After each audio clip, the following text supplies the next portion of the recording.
Thank you all for coming out on a foggy night.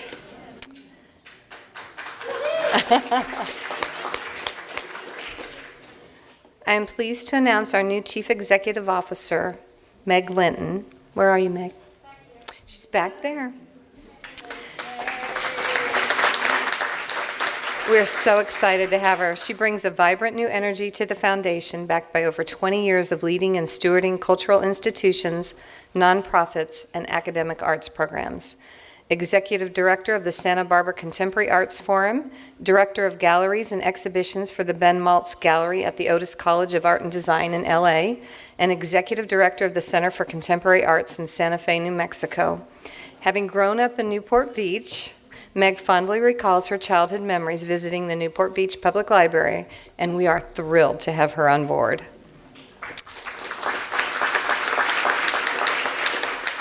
I'd like to thank a few of our sponsors right now. Lauren Blackwood, thank you. Sam and Tammy Tang, I don't think they made it here tonight, but they were here earlier. Dr. Tom Weinberg Staple, Alan Hunter Jr., and Natasha and Todd Palmer. Thank you so much. Now I'm going to introduce our next speaker. Dr. Ivan S. Pitts is a native of Los Angeles and has been the senior pastor at the Second Baptist Church since 2012. Through his leadership, he has expanded the campus and its services to the community.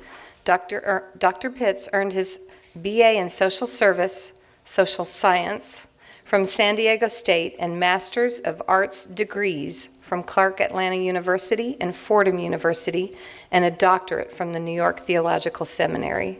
He served in the U.S. Navy and has traveled all over the world. He has held positions in the corporate world and has taught at Clayton State College in Georgia, Medgar Evers College CUNY in Brooklyn, and is an adjunct professor at Western Connecticut State University. He currently teaches at Cal State Fullerton as an adjunct professor. He is a social and civic leader who has served as president of the NAACP in Connecticut. He is married with 4 children, and he very graciously allowed me to speak in front of his congregation to include all of them in this event. I'm honored to introduce you, Dr. Pitts.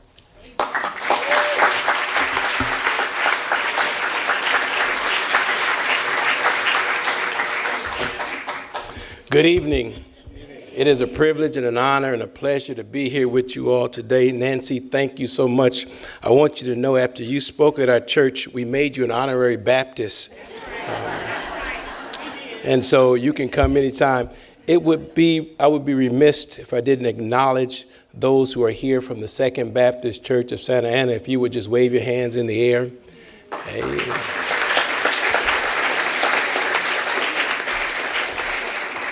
I have the distinct privilege of introducing our speaker of the hour. Rachel Devlin is the Associate Professor of History at Rutgers University in New Brunswick, New Jersey. She's specializing in the area of cultural politics of girlhood, race and civil rights in the post-war United States. Devlin received her PhD from Yale University. I think that's a decent school. And is the author of 2 books and articles published in both academic journals and popular journals. These journals include the Los Angeles Times and the Huffington Post. Research for her most recent book, A Girl Stands at the Door, The Generation of Young Women Who Desegregated American Schools, has been supported by the Charles Warren Center for Research in American History, Harvard University, the W.E.B. Du Bois Institute, Harvard University, and the American Council of Learned Societies. A Girl Stands at the Door has been featured in a broad range of media outlets, including the Smithsonian Magazine, the Atlantic Magazine, NPR, BBC World News, and local outlets throughout the South and the Midwest. She lives in that great city of Brooklyn, New York. Ladies and gentlemen, will you give her a thunderous Baptist welcome? Our author for today, Professor Rachel Devlin.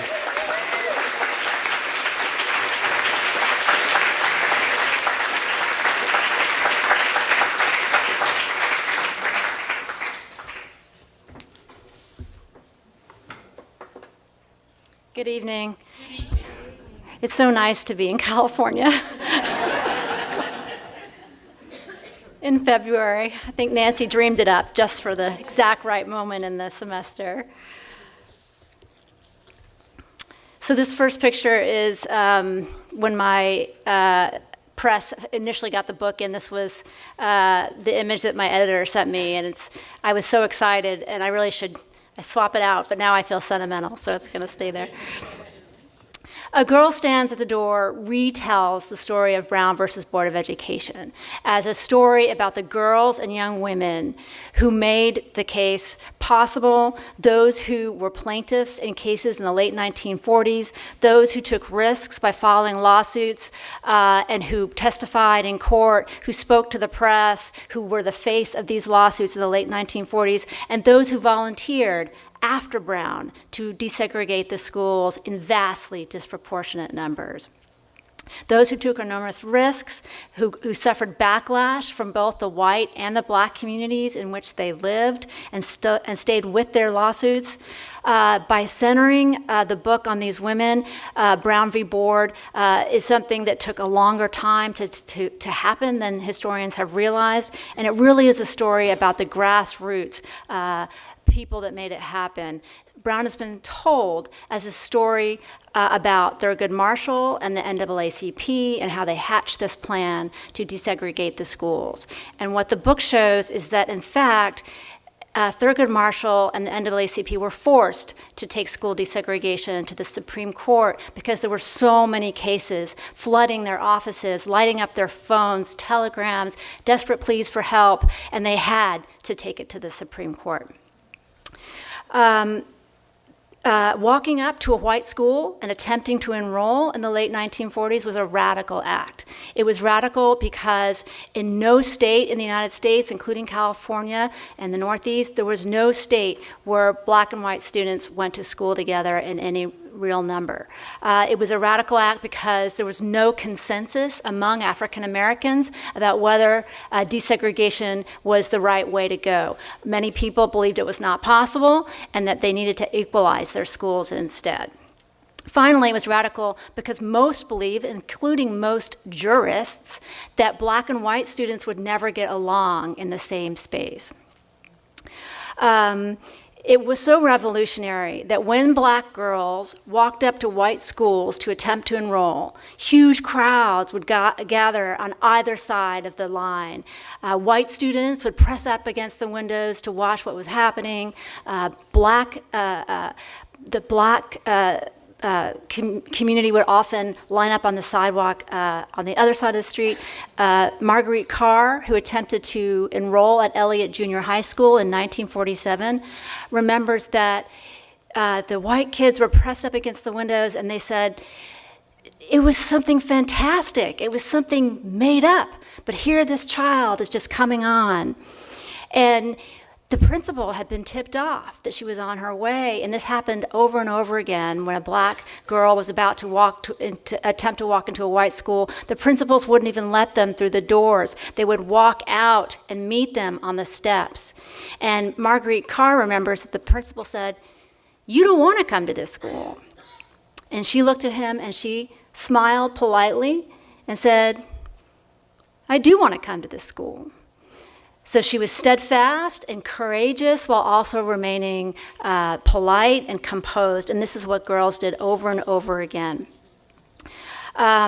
So the question at the center of this book is, what allowed these girls to look at the edifice of a white school and say to themselves, to their parents, to a lawyer, yes, I can go talk to that hostile, angry principal. Yes, I can hold my own with those white students. Yes, I can testify in court. Yes, I can speak to the press.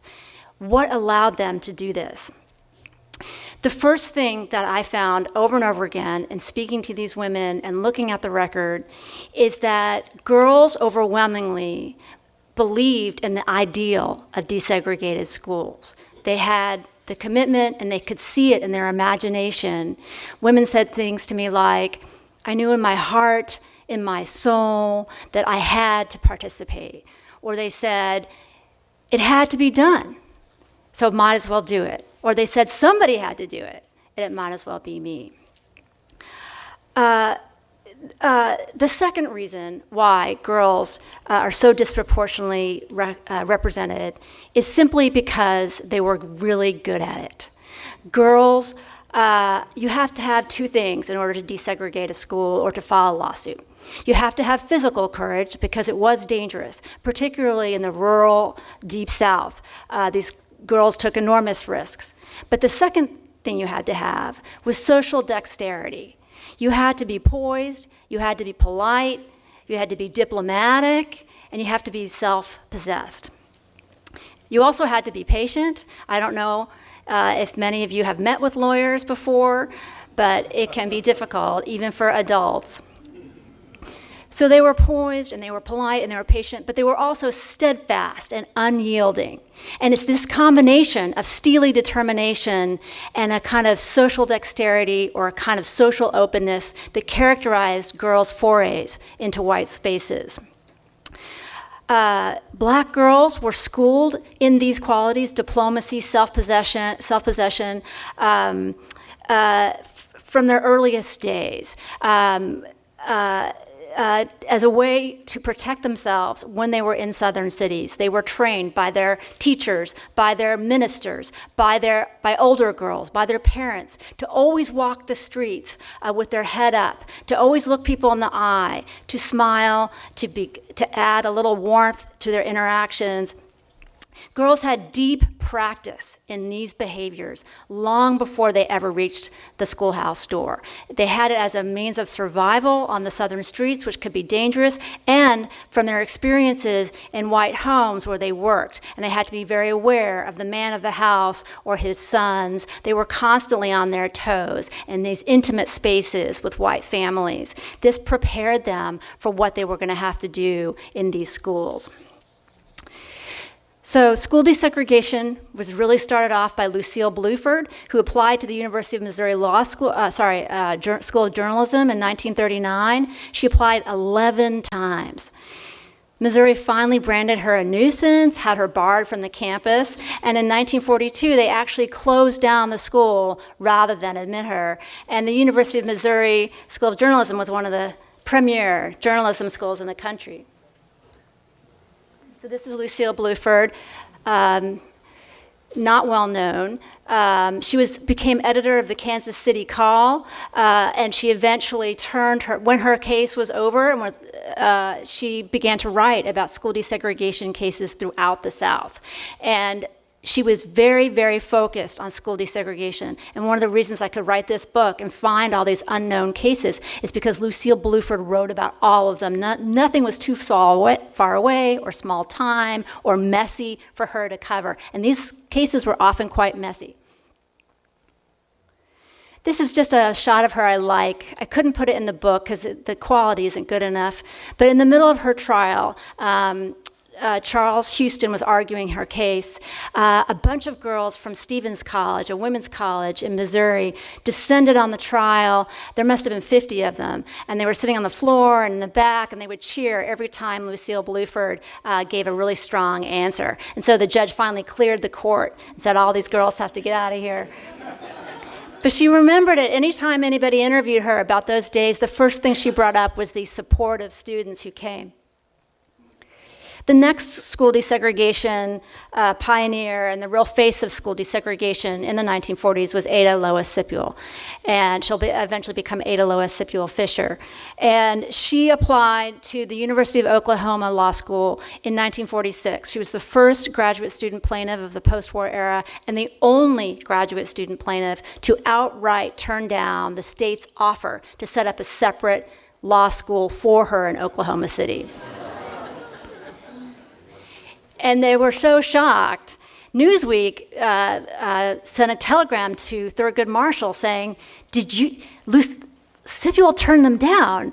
And she was so, she wasn't really in touch with Thurgood Marshall, frankly, because Marshall preferred to fight segregated law schools in Texas with a male plaintiff. He wasn't interested in working with Ada Lois SIPUEL. So he didn't even know she had done it. She eventually became so famous that he had to work with her. But she forced his hand. through the arduous process, she had to raise all the money for her trial. She had to represent the trial to the press. She testified in court, and the whole time she remained incredibly upbeat and confident. And there was a ruling in the Supreme Court. She went uninvited and with her own funds to hear Thurgood Marshall argue her case in front of the Supreme Court. When she gets back to Oklahoma City, she deplanes, the press all rush towards her, and by this time the white press and the black press is following her avidly, and she gets off the plane and she met the moment with rhetorical brilliance. She said, "Justice is for everyone in America. It's a wonderful Constitution. I'm going to be a lawyer. I'm going to learn." And the press just ate this up. They loved it. She was tying her own mission to the mission of this country in the most fundamental way, and it made headlines everywhere. It's a wonderful Constitution, Ada says on return to the state. And that was the Oklahoma Daily, which couldn't stand her when she first applied. So this is that day when she's just meeting her mother. Here's the SIPUEL wins case. This is the Oklahoma Daily. This is the OU student paper. Again, they just called her that Negro girl when she first applied. And by the time you get to 1940, they're thoroughly behind her. But not because they had really had a huge change of heart, but because she had convinced them. She had essentially talked her way into their hearts. Once Ada, and by the time she graduates, she is so famous, she becomes famous internationally. And when she passed the bar exam in Oklahoma, she became the first and only African American to be educated within the state, and it was news across the world. When Ada SIPUEL became so famous, that's the moment at which daughters, girls, high school girls, and their parents begin to approach schools all over the South. And they begin to attempt their own desegregation cases, and they're bold, and they simply go to these schools, they try to enroll, and when they're rejected, they turn around and file lawsuits. There were about 12 lawsuits that were filed between 47 and 49, everywhere from rural Texas to Washington, D.C. Girls would walk up to these schools, for instance, in Hearne, Texas, rural Texas, midway between Dallas and Houston. The Jennings twins, Doris Ray and Doris Faye Jennings, did the same thing that Marguerite Carr did in D.C. They tried to enroll in the school.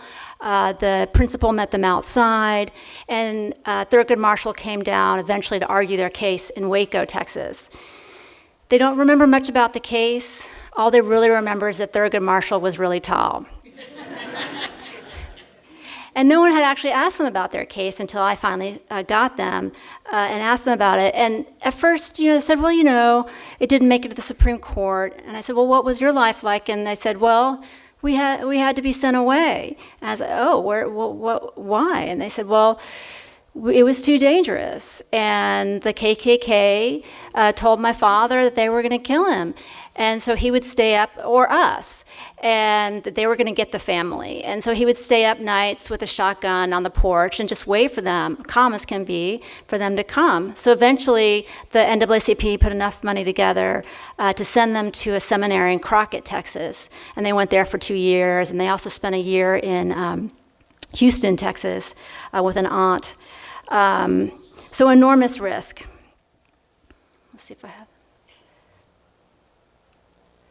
There's SIPUEL with Thurgood Marshall and the president of OU. I think you can probably see how charismatic she was. That's on the day that she passed the bar exam. I love that picture. She's so done.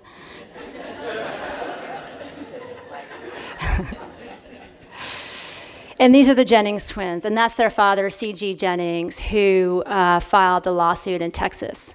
And that was actually the first school desegregation lawsuit that was filed on behalf of a grade school plaintiff.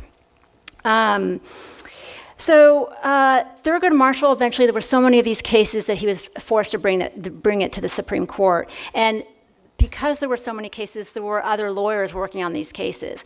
And if another lawyer took these cases to the Supreme Court, there was no good outcome. If he won the case, this NAACP would sacrifice its place as a premier civil rights group. If that person lost the case, Jim Crow would be entrenched for another generation. So he really was forced to do it. After Brown, it took about 10 years for schools in the Deep South to be forced by multiple lawsuits to begin the desegregation process. So in this process, girls also vastly, disproportionately volunteered. In Little Rock, there were 6 girls and 3 boys. In New Orleans in 1940, there were 4 girls. In Baton Rouge, there were 18 girls and 6 boys who desegregated Baton Rouge High. And in Charleston, South Carolina, 7 girls and 3 boys. I could go on. But there's these girls share qualities. So in order to apply to a white school and to be a first, you had to have a great academic record. You had to pass a psychological test. You had to have 2 parents living at home. But the most important thing that you did was that you had to meet with the superintendent, the person who was most bent on making sure that his school stayed white. So those meetings were meant to intimidate and disarm these young people who were applying to these white schools. Girls did really well in these interviews. I talked to Ruby Bridges in New Orleans, and she said, I was only 6 years old. I don't remember exactly what was said in that meeting. All I know is that when I came out of that meeting, I thought I did so well, I was going to college. Millicent Brown, who desegregated Rivers High in Charleston, South Carolina, one day, her mother had been trying since Brown to get her accepted at the school down the block, which was white, and she had applied every year. So the summer of '63, her father just says to her, put on your Sunday best, we're going to go talk to the school board. So she did.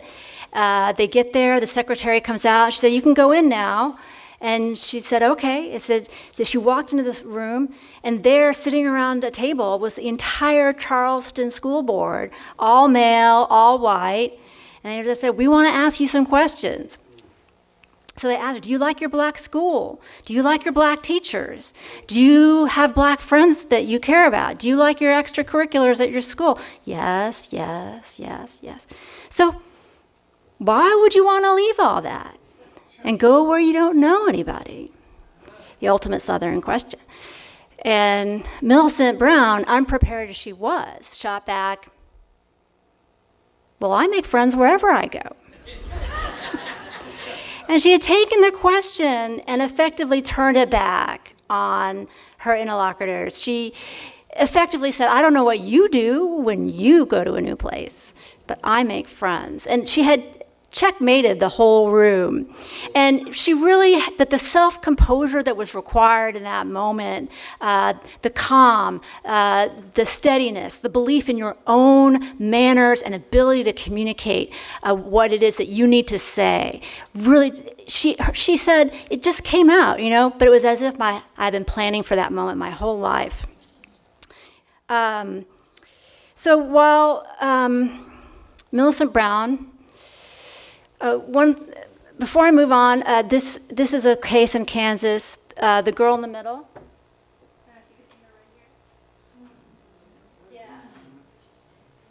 The other thing girls did was testify in court, and they would often wear white bows. This is Gail Etienne, also in the ginormous white bow. People know Ruby Bridges, but there were 3 other girls who desegregated in 1960. So the other girls were Leona Tate, Gail Etienne, and I'll think of the third one, Tessie Prevost Williams. So this is Gail in 1960. While Ruby Bridges was at Franz Elementary, and Franz, all the white children simply left. They went to surrounding parishes, and she was alone in the school. But Gail, Leona, and Tessie were at McDonough 19, and there the students left also, but the NAACP quickly moved them to another school to desegregate. So they went to Sims Middle School, which was right on the river. It's in the 9th Ward, and at that point, and they were in 3rd grade when they went to Sims, the marshals were gone, the press was gone, and with every grade that those 3 girls desegregated, that grade officially became desegregated. So they had targets on their back the whole time, and it was quite violent. Students would trip them, they would hit them, they wouldn't let them drink out of the water fountains, they spit in their food. Tessie got hit with a bat. It was a war, and what really hurt them, and it really, and what they all said to me was that the teachers encouraged it. And to them, that was the most incomprehensible betrayal. They did survive it, and they all spoke about it as if it was yesterday. The violence in Baton Rouge, if anything, was actually worse. It was actually life-threatening. The young women actually suffered more violence than the men for reasons that may seem obvious, that they were smaller and easier targets. The worst day that they all talked to me about, so these are the young women who desegregated Baton Rouge High. And just to give you a sense, they all worked on their outfits all summer, and they looked somewhere beyond perfection. Their shoes and their bags, they thought about everything. So they were walking up, and Betta Bowman, who was all the way to the left, told me, she said, we didn't really know each other before we were walking into that school. We'd come from all over the city, we had volunteered, and we didn't really walk together as a group because we didn't know each other. But the FBI kept saying, get together, and there were sharpshooters on the roof, and there were boys hanging from trees with shotguns, and crowds that were yelling and angry, and she said, by the time we got to the end of that walk, you better believe we were together. So just to give you a sense of what that was like, this is Baton Rouge High. So those small trees you can see in the picture behind them, and that's the long walk up to the school. It seemed as if certain white boys were assigned to certain girls. They would harass them regularly. They got notes in their lockers that the KKK was going to kill them. Students flooded their lockers. The black students actually had to lock their lockers. And they would, because their books were constantly being defaced.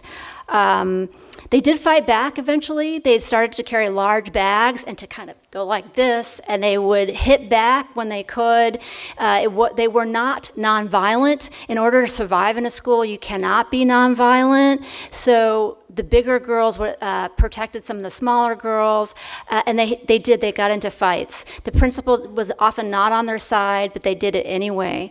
One thing that gave Marion Greenup a lot of pleasure is that there was one boy who was constantly harassing her. So she and a friend found his locker, and his locker was unlocked. They got his books out, and they chewed up ginger snaps and wafers and just spit them between all of the pages.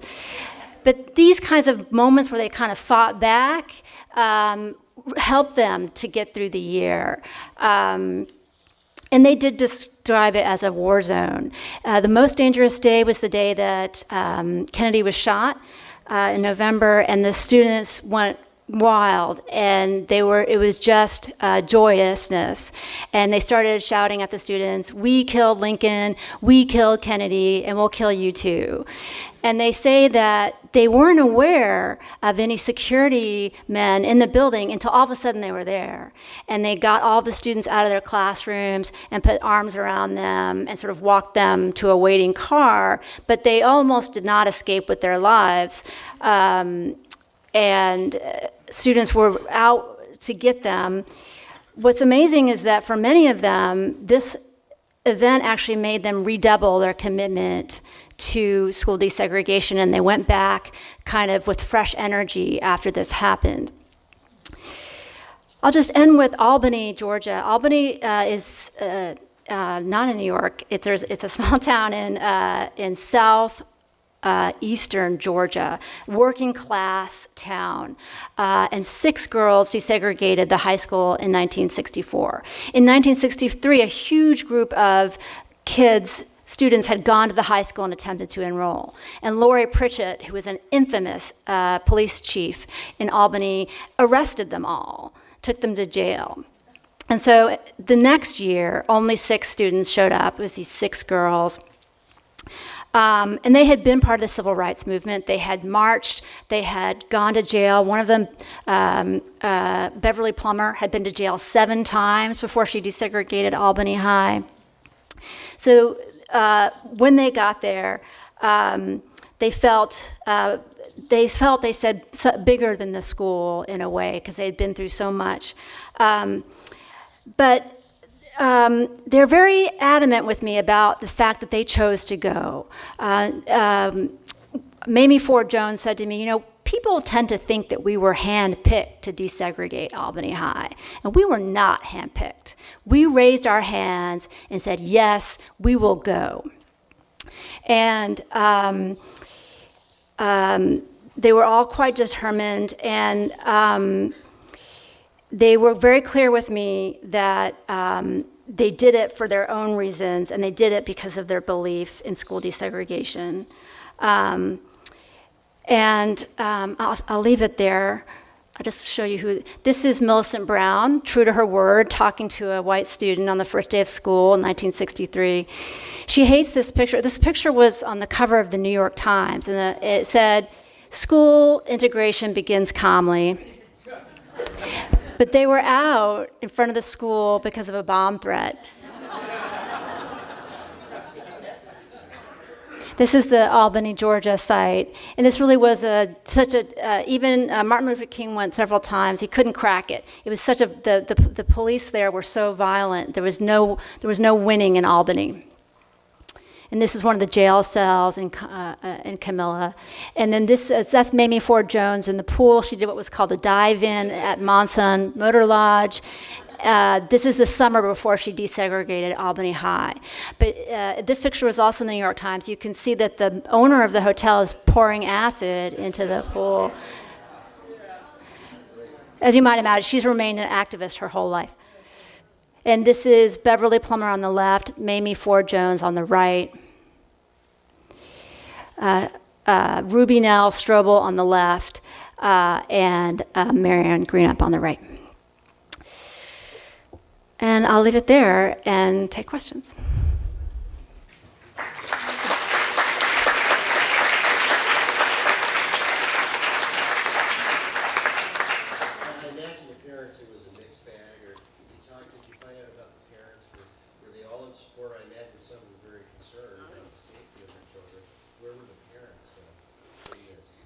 So yeah, I'm glad you asked for instance, in Baton Rouge, all of the girls volunteered. Is that better? I'll repeat the question. Where were the parents in this, and were they supportive or were they worried? They were all worried, but in Baton Rouge, those 18 girls who volunteered all did so over the objections of their mothers in particular. Their mothers did not want to do it. And one of them told me she was loud, and she tended to always state her opinion. And her mother said, "You're not right for this. You're too loud. You're always telling people what you think." And she said, "That's why I'm right for this." And another woman who was a girl at the time said she was very sensitive and she tended to cry easily. And her mother said, "You were going to cry. You can't do this." And so, sure enough, 3 days into it, she had to go home because she was crying. But her mother said to her, "If you can't cry anymore," and she didn't for the rest. If you're going to do this, you can't cry. The fathers tended to be more supportive. The fathers in Baton Rouge in particular were close with the NAACP, the leadership, and often they felt a commitment to the NAACP leadership, and so they encouraged their daughters more than their mothers. It was often in these households a dispute between the mothers and the fathers. For the girls in New Orleans, those families came forward, and the girls who went were those who were accepted, and again, those who did well in these meetings with the principals. But I talked to Tessie Prevost Williams' mother. She was the only living parent that I interviewed, and she said that she was so terrified the local when Tessie was desegregating. Local whites were incredibly creative with their threats. For instance, they would send what she called a dead wagon or a hearse down her street. And eventually their mail had to be read by the NAACP before they could read it. She said she lost 40 pounds that year. But Tessie recommended herself. Tessie was somebody who would, at church, would get up and recite biblical passages, would recite the Gettysburg Address. She was already well known in the Black community before she desegregated, so it was kind of self-evident to everybody who this Tessie was the right fit for this. And her parents were committed.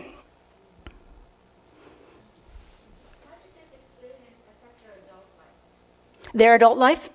So a lot of them, how did this experience affect their adult life?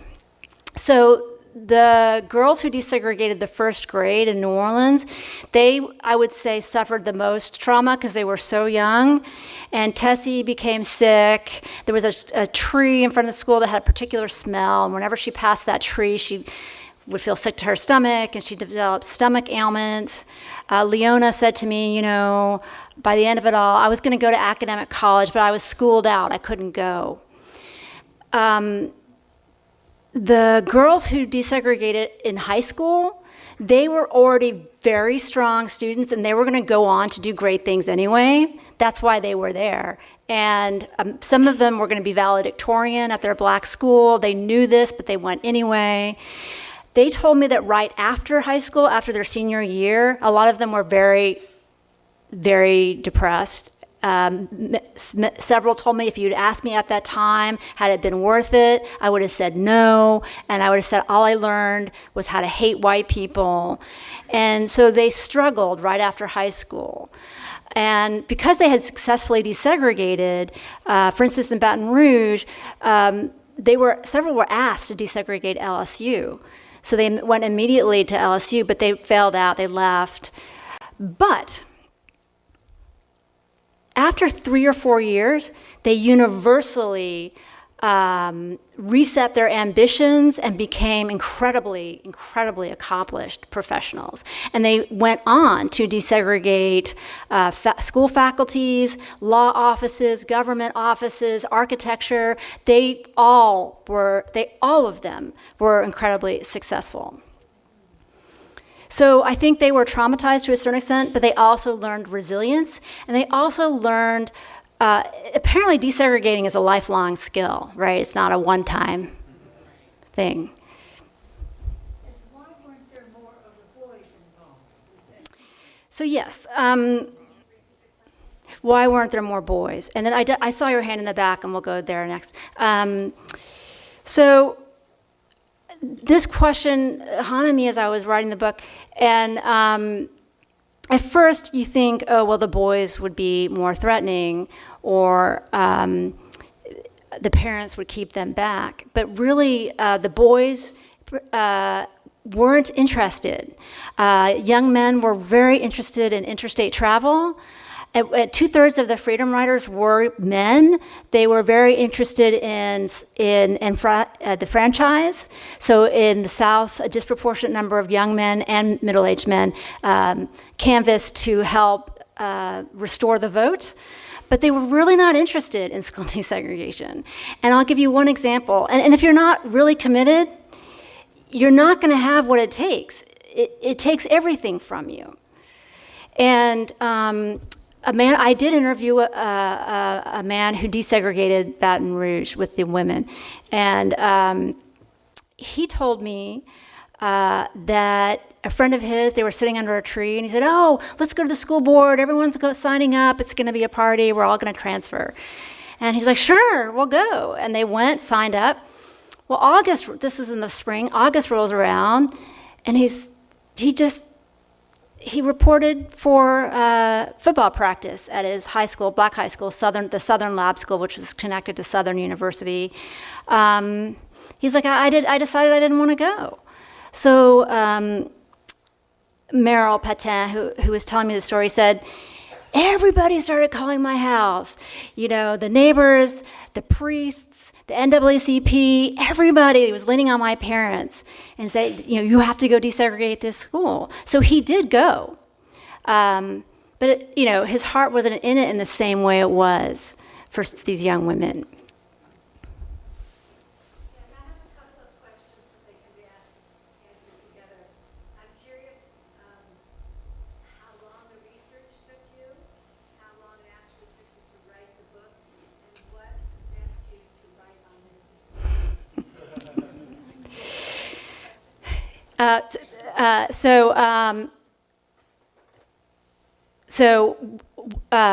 Why did the research take so long? Well, how long did it take me? It took me 10 years.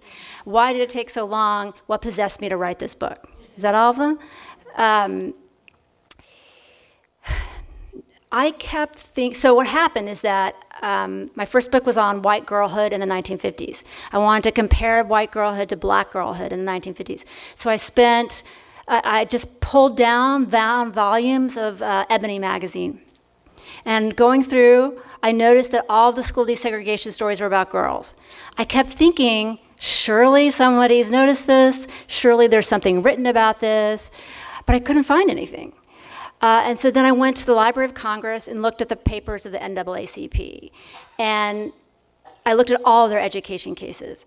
And there were these unknown cases in the late 1940s. And I did all the math, and I found that all the equalization suits had a slight majority of boys, and the desegregation suits, of which there were fewer, girls. And it took me so long for a couple reasons. The first reason is that I wanted to interview these women, and women grow up, get married, and change their names. And it makes it really hard. And the way I found Marguerite Carr, for instance, who desegregated in DC, is that I went to the Marriage Bureau and looked at the years when she might have gotten married. And then I'll never forget, I walked out of the building and I called her up immediately and I said, introduced myself, and I told her about the project, and I said, would you be willing to talk to me about your case? And then there was this pause, and she said, well, what took you so long? She knew she had done something historic. So at that moment, I became determined to find all of these women and to make sure that I got them on the record. And I wanted to find them before they started to pass away. And it became this urgent calling. And I also wanted to make sure these cases were national. There were cases in rural Texas. 3 girls actually tried to enroll in schools in Alexandria, Virginia. 6 girls tried to go to Fremont High in Los Angeles. They were doing this on their own and with parents. I wanted to make sure I also told a national story, because civil rights is often a local story.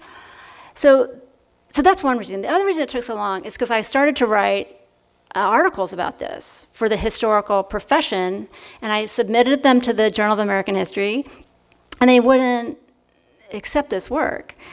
They would send it out to readers for peer review, and readers would say things like, I just don't believe this, or I'm not buying this, or this isn't what really happened. And so there was a lot of pushback when writing on girls and women. And another thing that was said to me is, well, if you're going to write about girls, you also have to write about boys. And I was like, you want me to write about the people who didn't show up? And that I had always been taught that that's not history. And I wanted to write about people who made change in this one area. And so it took a long time. And I needed to know that I was 100% right. Because it was a bold argument, I had to get as much information as possible. You can't make this kind of argument on just a little bit of evidence. Is any comparison from girls that went to segregated school, how they succeeded later on in life versus these girls? Oh, so how did the girls that desegregated the first grade in New Orleans, how did they do in life? No, how compare them with girls that stays in non Oh. So he is asking me to compare the life trajectory of people who stayed in their black schools and girls who desegregated, and boys. They all, it's about 85% of girls it's about 85-15. So 15% boys, 85% girls. All of them went on to accomplish enormous things in their lives. I would say that by far and away, they are the most successful of their generation. For instance, Deborah Gray White, who teaches at Rutgers, she wrote the first real history of women under slavery, a book called Aren't I a Woman? She desegregated in New York in 1963. There's an architect who worked for New York State who desegregated in Albany. She was the woman, she found the African burial site in Manhattan and made that into a historic site. They just went on to do a young woman from Delaware who desegregated went on to desegregate the Chicago Symphony Orchestra. It just goes on and on and on. There was, sorry, back here, yeah. So I've read the book, and it's in the library, and everyone should read it. So, and because I think you cover so many things so well, so Lucille Bluford and talking about all of the black newspapers, and that was really a major journalism story of the United States at the time. And then you talk about the personal stories of the people, and it also, in Orange County, Mendez versus West. Yes, I meant to mention that, yes. So critical, and Mendez was really about people who each took an interest. And Thurgood Marshall went through that same conflict. And so I think you cover so many things that are important and that were prefaced by Mendez. So I'd be interested in your view and what you... Yeah, Mendez was very important to Marshall and the NAACP because it was an early case, and that case was won in California. And so they used it as an example of a deseg case that would actually worked when they took it to the Supreme Court. So Sylvia Mendez it was filed on behalf of Sylvia Mendez and others similarly situated, but she became, like Ada SIPUEL, she became the face of the lawsuit. There was also another California case, actually from 1884, a Tape v. Hurley, which is a Chinese-American girl who wanted to go to any public school. There was a black school, there were white schools, there were no schools for Asian students. This tendency for girls to file these lawsuits goes back to the 1880s and is true for all areas of the U.S., the South, the West, the Northeast. So it is a pattern that is not just about the South. Does that? Yeah, no, and the involvement of the parents was similar in Mendez because Sylvia Mendez's parents got 40 other families involved and really did that grassroots work. Yes, and it came from them and not for the lawyers. The lawyers didn't cook up these cases. These families were desperate to get quality schooling for their kids, and they would do anything. And I should say that it's hard to imagine these schools now, but for instance, in Hearne, Texas, That high school, the black high school, had burned to the ground in 1944. So what they did is they took the German prisoner of war camp, moved it to where the old black high school was, and then propped it up with railroad ties and old tires. And that was the high school. So, and in Washington, D.C., where Marguerite Carr tried to desegregate, she was on double and triple shifts at the school because it was so overcrowded. One group went in the morning, another group in the afternoon. They had 50 students in a class, and classes were going on in the hallways, in the janitor's closets, in the basements. I mean, it was an urgent moral crisis.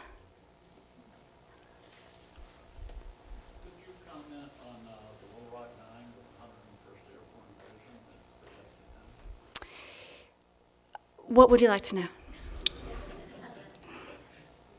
Well, I graduated from high school in Little Rock in 1957, and I moved prior to that, but of course Little Rock 9 was always a big deal in my life.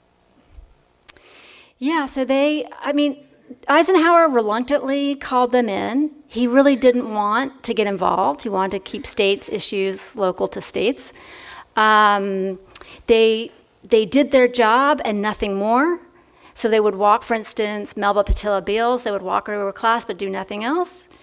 And one of she got very close to a young man named Danny, who was in the 101st Airborne. And he eventually said to her, because there was so much violence in the school, he said, "Were you prepared for any of this? Did they train you?" And she said, "No." And he said, "You should have been trained, because this is a war if I've ever seen one." So they were there, but it was brief and it was limited. What are the lessons for us now in our social political world that we're living in? Thanks for that, yeah.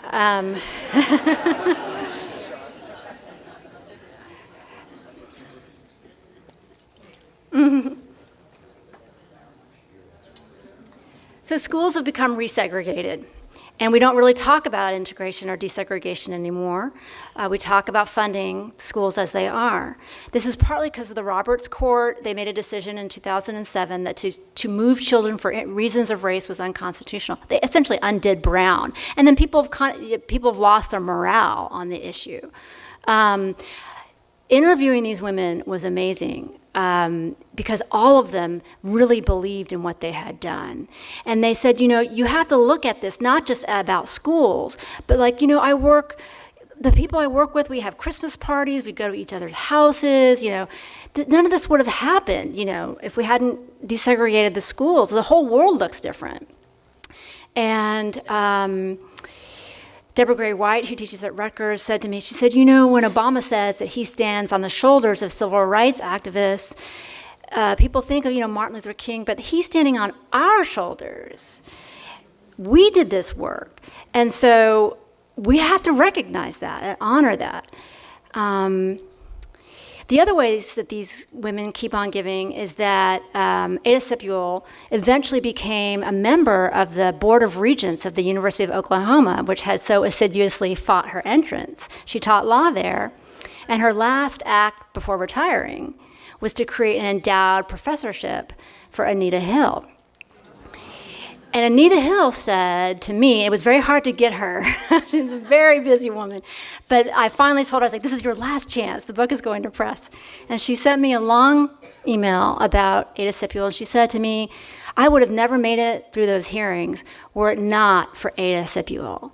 When I would come back to Oklahoma, she would say, Anita, you're my kind of woman. And at that moment, when Ada SIPUEL said that to me, I knew I could do it. And she is my reason for remaining hopeful and for continuing to have hope. If Ada SIPUEL and what she did continues to inspire me today.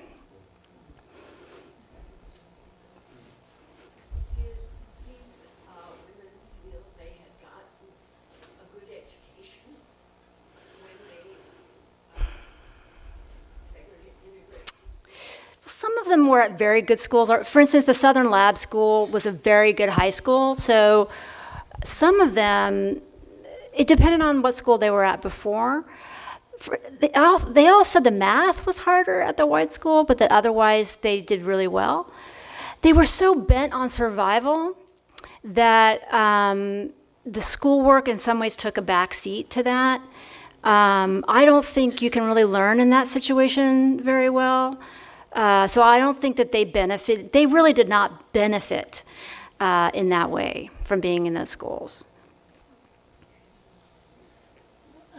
Was there a lot of support? I mean, they were obviously tortured in the war, but were there a lot of supporters for these young girls and women among the white society? Oh, no. Rachel, can you repeat the question? So did they have white supporters, these young women? And no, in a few schools, white students reached out to them in the beginning, and those students were forced to leave the school. None of them made it. They were gone within weeks. It appears that the white students, as they were in Little Rock, were being organized by the White Citizens Council to systematically harass the black students. What was more painful to these girls was that they didn't have 100% support from their black friends. And their black friends, why are you going over there? Why are you doing this? They were really, truly alone a lot of the time. And their parents couldn't understand what they were going through, and their friends who were in their black schools couldn't understand what they were going through. And they all said to me, all of them to a person, that the violence was really hard, but the loneliness was much harder.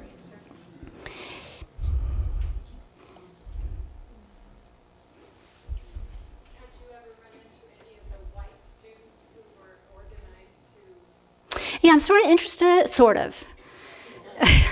in finding. Have I run into any of these white students? I'm sort of interested in hearing their stories, but they have run into these students. Most of them still live in these southern towns that are very small, and they run into them in airports, and many of them have said, "I'm sorry for what I did." Interesting. It doesn't mean that much to them. I think at this point in their lives. But, they repeated that to me, that had happened.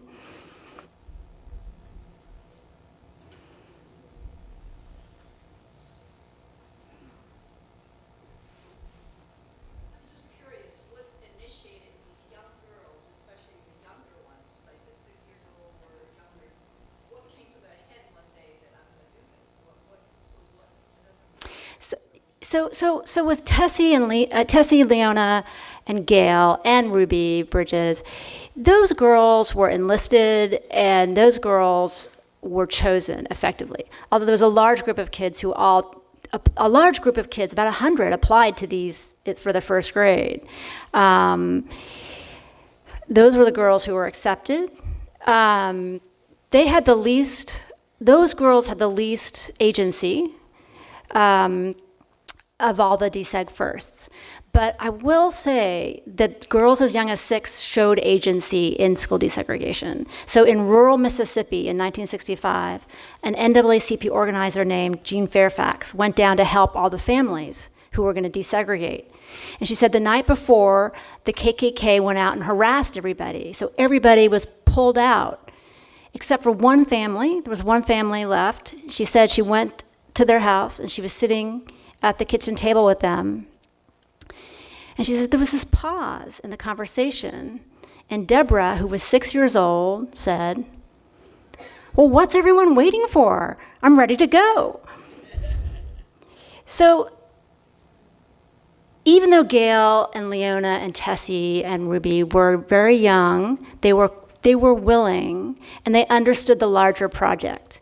And Marguerite Carr, who was 13 when she tried to desegregate Elliott Junior High, her father came to her one night, explained to her what they wanted to do.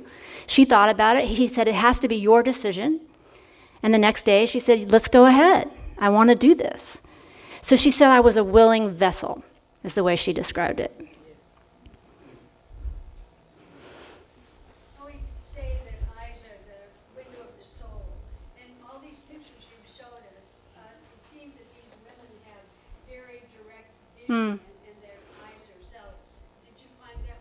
Yeah, these are very, these are, these women were going to succeed anyway. I mean, these women they were all just very powerful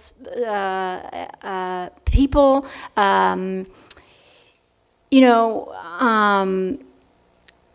Elaine Green had become principal of a high school in Detroit in the middle of the 70s when all this was going on with desegregation. And the schools were becoming incredibly black as the white families moved away. She'd been through a lot. But they were just they didn't need much prompting from me to tell their full story. But most of them had never been talked to either. Ruby has her story down, but the women I interviewed had not been interviewed. But and it was so intense to hear their stories, and I often didn't know where I was. I'd be in the suburb of Atlanta, and I'd just go sit in my car afterwards and just try to, it was very, very difficult and intense to hear their stories. There's a hand back here, yeah.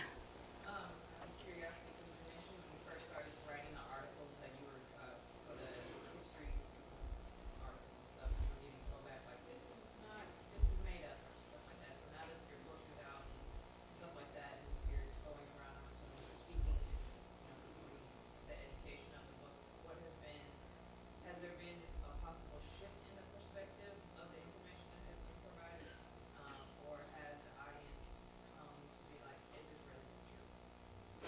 Happily, people are going there with me more than they did initially. When I first started to present on the work too, I'd get, historians would say, there would be what they called reprisal differential, that boys would get more, that the reprisals against boys would be worse than girls, and girls just desegregated because they were less threatening. If you read the introduction to my book, girls were not less threatening. And if you see that Norman Rockwell painting of the four girls, it's a composite, and see a non-threatening little girl, that is not how Southerners saw her in the 1960s South. They saw her as black.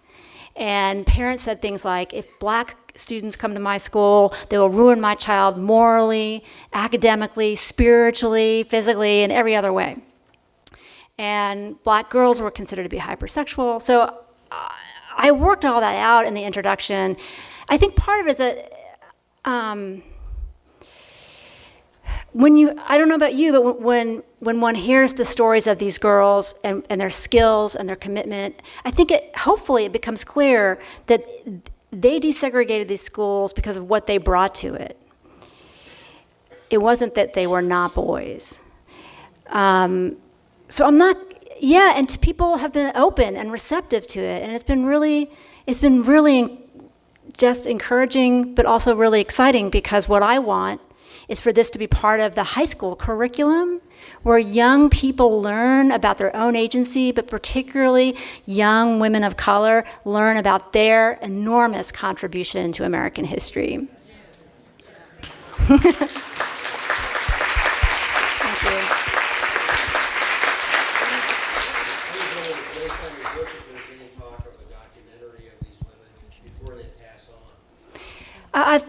Film people have reached out to me, but they, not yet. One more question. Hi, yeah. What was the students' relationship with the faculty? How were they accepted in the classroom and treated by the authority figures in the classroom? Were they allowed to participate? Probably not accepted as an equal, but what was that relationship like? So the vast majority of teachers refused to let them participate in class, graded them down, and many of them looked the other way when the white students would harass them. So the majority of the teachers really were willing to let their classrooms be effectively destroyed. Do you know what I'm saying? They lost control of their classrooms. They chose the white students over the orderliness of their own classrooms, which is an amazing decision to make as an educator. And I think it says a lot. At each school, there was one or two teachers who had sympathy for these students and would reach out to them. They tended to be humanities teachers. Yeah. On the back of that question, I'm just curious, what percentage of the teachers were females versus males during this time? I think it was very similar to today, but I will say, and white men just come out so badly in this book, young and old, but the worst abuse came from white male teachers. Overt, nasty comments, the N-word, encouraging violence. It was usually often the person who was the coach who also was teaching history. That was a classic representative thing. Yeah. Yeah. So when there were exceptions, those were women. They were women who taught English, women who taught typing, women librarians often would say, come to the library. This is a safe space. Libraries are fantastic things, and yeah. And I could have said more in the book about white men as teachers and how hard they were on these women students, but that would have. I wanted to censor their stories. Yeah. Thank you. Thank you, Rachel. Thank you for this. She's going to sign